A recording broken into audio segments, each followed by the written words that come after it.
بسم اللہ الرحمن الرحیم۔ السلام علیکم ورحمۃ اللہ۔ سامعین، پیش خدمت ہیں حضرت مولانا روم رحمۃ اللہ علیہ کی بیان کردہ دو بہت ہی خوبصورت حکایات کہ حضرت ابراہیم ادم رحمۃ اللہ علیہ نے کس طرح بادشاہت سے فقیری اختیار کی اور پھر فقیری میں اللہ تبارک و تعالیٰ نے انہیں کیسی بادشاہت نصیب فرمائی۔ حضرت ابراہیم رحمۃ اللہ علیہ سلطنت کے بادشاہ ہوا کرتے تھے۔ ایک رات کا ذکر ہے کہ آپ اپنے محل میں سو رہے تھے کہ آدھی رات کے وقت چھت پر کھٹکا ہوا اور شور و غل سا مچا کہ آپ کی آنکھ کھل گئی۔ کان لگا کر سنا تو یوں محسوس ہو رہا تھا جیسے چھت پر بھاری بھاری قدموں سے کوئی چل رہا ہے۔ حضرت ابراہیم رحمۃ اللہ علیہ نے دل میں خیال کیا کہ یہ کس کی جرت ہے جو آدھی رات کے وقت محل کی چھت پر چل رہا ہے؟ پتہ نہیں کون ہمت والا ہے، یقیناً یہ کوئی انسان نہیں، بھوت ہے۔ آپ رحمۃ اللہ علیہ نے محل کی کھڑکی کھولی اور اپنی گردن باہر نکال کر چھت کی طرف منہ کرتے ہوئے اونچی آواز سے پکارا کہ کون ہے؟ عجیب و غریب قسم کے لوگوں نے سر نیچے کر کے جواب دیا کہ ہم رات کے وقت کسی کی تلاش میں پھر رہے ہیں۔ حضرت ابراہیم رحمۃ اللہ علیہ نے حیران ہو کر پوچھا، کیا تلاش کر رہے ہو؟ کہنے لگے کہ ہم اونٹ کو تلاش کر رہے ہیں۔ حضرت ابراہیم رحمۃ اللہ علیہ بولے کہ کبھی کسی نے گمشدہ اونٹ کو چھت پر تلاش کیا ہے؟ یہ سن کر انہوں نے فوراً جواب دیا کہ کیا کسی نے بادشاہی کے عالم میں تاج و تخت پا کر فقیری کو تلاش کیا ہے؟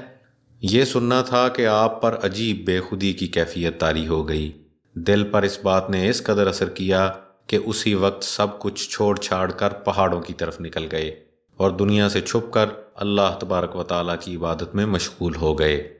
اسی مشغولی میں ایک عرصہ گزر گیا اور اللہ تبارک و تعالیٰ نے قلب روشن فرما دیا۔ ایک روز دریا کے کنارے بیٹھے اپنی گدڑی سی رہے تھے کہ ادھر سے ایک وزیر کا گزر ہوا۔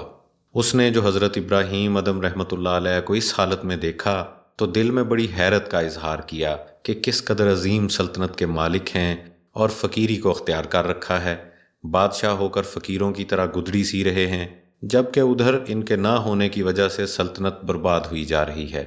حضرت ابراہیم ادم رحمۃ اللہ علیہ نے کشف کے ذریعے سے اس کے دل کی بات جان لی اور اس کو اپنے قریب بلایا۔ وہ وزیر آپ کے قریب آیا تو آپ رحمۃ اللہ علیہ نے اس سے فرمایا، تو نے اپنی سمجھ کے مطابق بات کی ہے۔ اس کے بعد آپ نے اپنی سوئی دریا میں پھینک دی اور پھر بلند آواز سے پکارا کہ مجھے میری سوئی دو۔ اچانک دریا کے اندر سے ہزاروں مچھلیاں آپ نے اپنے منہ میں سونے کی سوئی دبائے ہوئے پانی سے باہر نکلیں۔ حضرت ابراہیم ادم رحمۃ اللہ علیہ نے پھر آواز دی، اے اللہ، مجھے صرف میری سوئی چاہیے۔ چنانچہ اسی وقت ایک دوسری مچھلی برآمد ہوئی جس کے منہ میں حضرت ابراہیم ادم رحمۃ اللہ علیہ کی سوئی تھی۔ آپ نے سوئی اس مچھلی سے لے لی۔ اس کے بعد آپ نے اس وزیر کی طرف توجہ کرتے ہوئے فرمایا کہ یہ بادشاہی اچھی ہے یا وہ حقیر سلطنت کی بادشاہی؟ پھر خود ہی فرمایا، یقیناً یہ بادشاہی حقیقی بادشاہی ہے اور سب سے اچھی ہے۔ یہ سن کر اور دیکھ کر وزیر نے معذرت کی اور اپنی راہ پر چل دیا۔ سامعین، خوش رہیں اور اپنا خیال رکھیں۔ اللہ حافظ۔